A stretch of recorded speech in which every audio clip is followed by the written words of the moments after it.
ये क्वेश्चन देखो, question number 5 आपसे कह रहा है कि किसी ऑब्जेक्ट का मास जो है वो 10 किलोग्राम का है।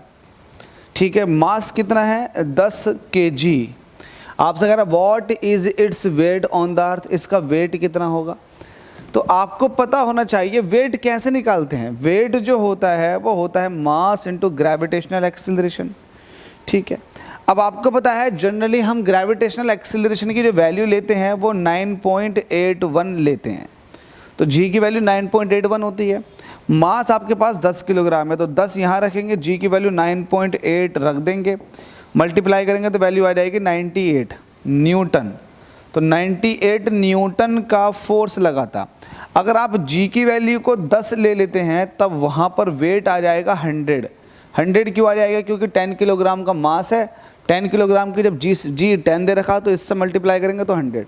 लेकिन होता ये है, ये हम एक्सेप्शनली तब लेते हैं जब हमें कैलकुलेशन इजी करनी हो, बहुत लंबी चौड़ी कैलकुलेशन हो। मेरे हिसाब से इसका आंसर बी हो जाएगा। बी बिल्कुल करेक्ट होगा, 98 न्यूटन।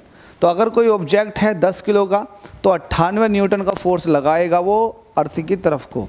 चलिएगा अगले क्वेश्चन की तरफ को चलते हैं।